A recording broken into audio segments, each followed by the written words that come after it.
Hello everyone. It's me again. Today I will recap the movie Extraction Part 2. This time, Tyler is back, as a mercenary. He alone can handle the whole gang of new weapons dealers. They have a warehouse of heavy weapons, with a series of elite soldiers, not inferior to Tyler. Can Tyler defeat them? Let's watch today's recap with me. Tyler Derrick was originally a professional mercenary. Because of a serious injury during a mission in Bangladesh, everyone thought he was dead. But in fact, he was discovered and taken to the hospital with the care of two former teammates. He gradually recovered his body functions. After that, Tyler also retired from his life as a mercenary to live in a wooden house in Austria with his dog. Meanwhile, in Georgia, Zurab and his younger brother David founded the largest criminal organization in the country. This guy and his old brother Zurab witnessed a lot of violence and war since childhood, which formed their cruel personalities. The two brothers built their own arms and drug empire. Not only that, the two brothers also bribed a lot in the government. David is currently in prison for killing an agent. Knowing that his younger brother had to receive an additional 15-year sentence, he contacted the governor, but received an explanation that the Americans had put pressure on him, so he couldn't do anything. Zurab immediately had the governor assassinated. Finally, Tyler was able to retire peacefully, watch TV, fish, and go to the market like a normal person. One evening, when he opened the memorial box, he burst into tears when he saw old letters and videos from his short-lived son. The next day, when Tyler came home, he saw a strange man. This man not only knew Tyler's location, but also his identity and everything about his job. He wanted Tyler to help him in a new mission, which was to rescue a woman named Kevin and her two children. Most importantly, this woman was Tyler's ex-wife's sister. Kevin was married to David and was forced to move into prison with him. But David was an abusive man. He not only beat his wife, but also tortured her mercilessly. Unable to bear the abuse, Mia called for help. Partly because of his old feelings for his wife, and partly because the reward for this mission was not small, Tyler immediately accepted and called Nick and his sisters for help. After that, Tyler began to train hard to regain his original health and fitness. Tyler gradually recovered and regained his form. He threw an axe and hit a tree in the distance. Finally, the day of the mission came. He, Nick, and Yaz went to the prison in Georgia. They bribed a guard to mark the symbols on the wall in the prison. Then, lock these prisoners in the yard. This guy will turn off all the cameras around. Nick and his sister support outside, while Tyler sneaks in to find his way to the cell through the symbols on the wall. Finally, he reached the place where the mother and children are being held. Kevin quickly wakes up the children. The extremely filial son wants to call his father David to come along. However, the boy was stopped by his mother.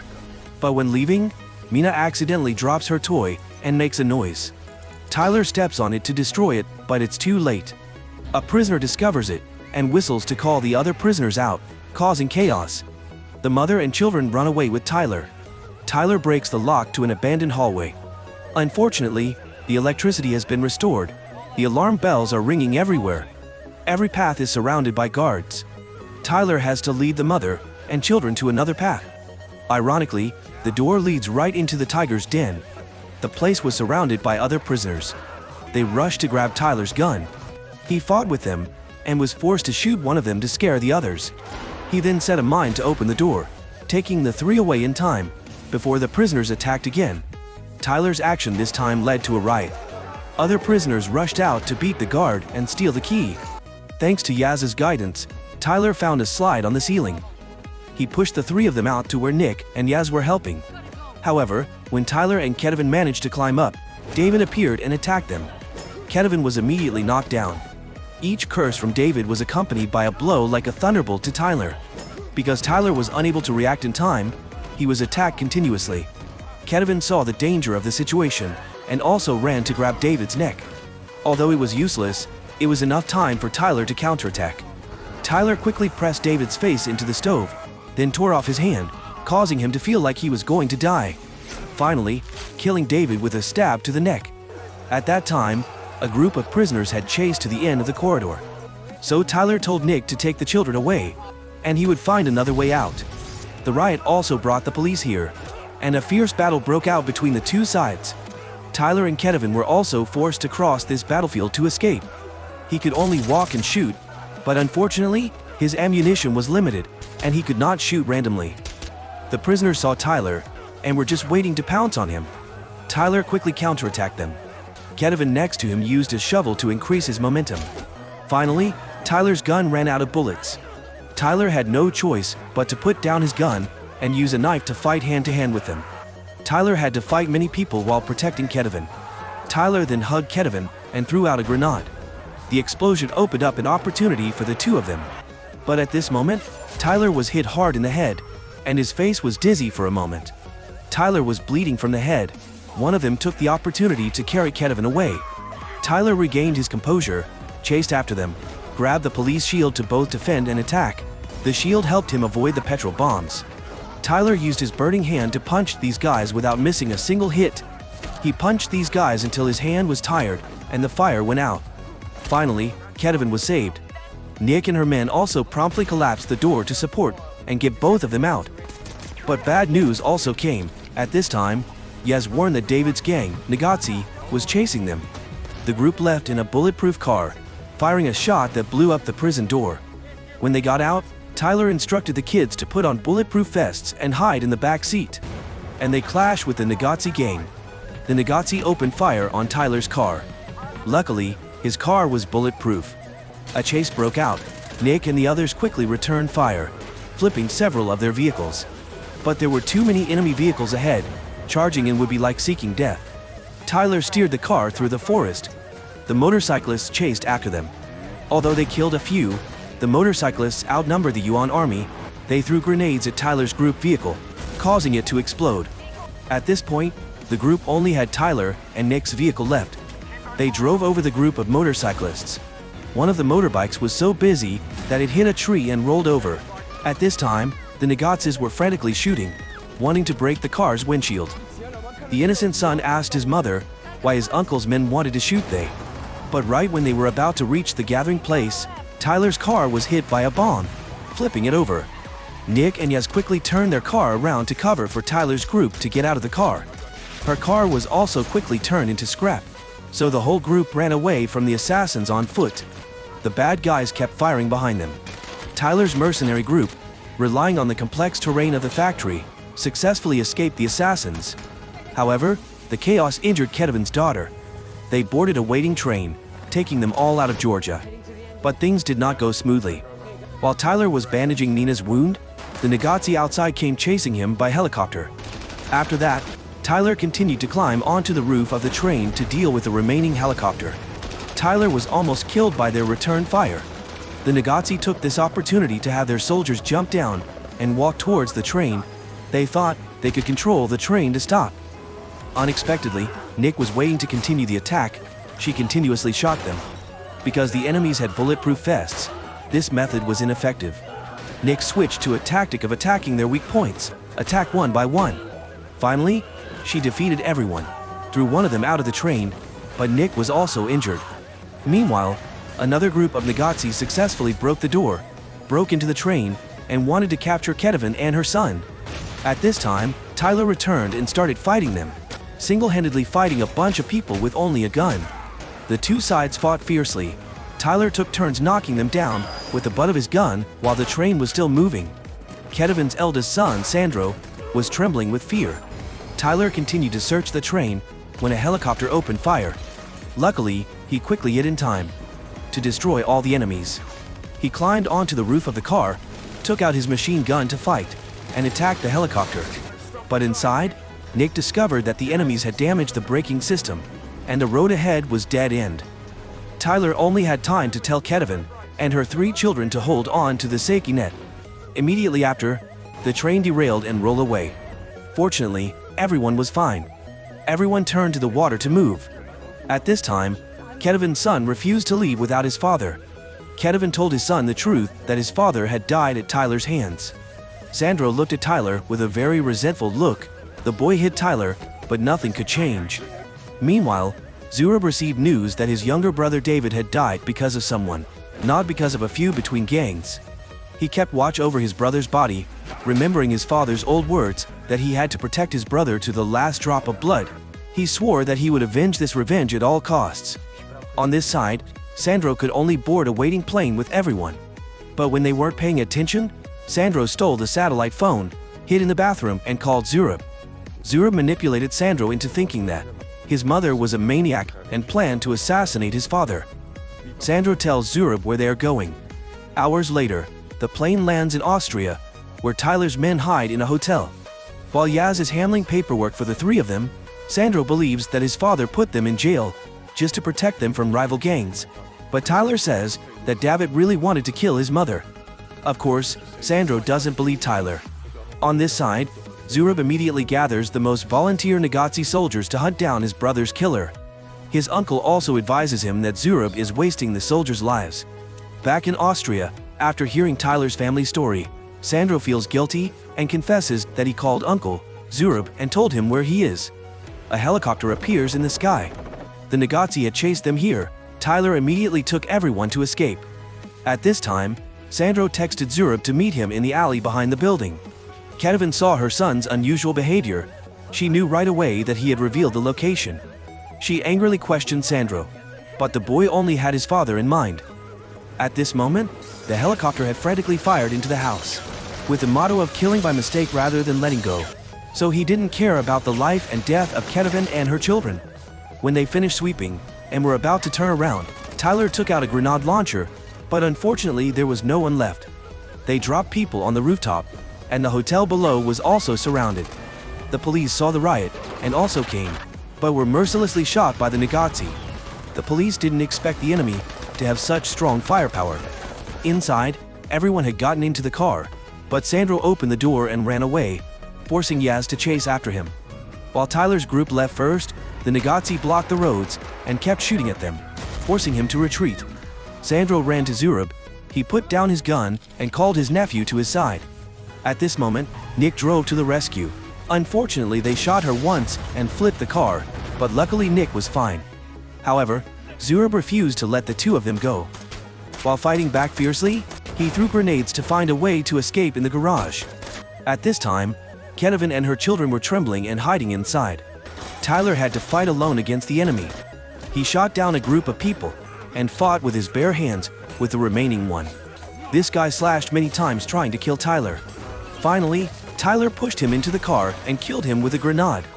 On this side, Nick and Yaz could only escape to the rooftop, while Tyler was also blocked by the Nazi, having no choice but to stop the car and rush out to fight.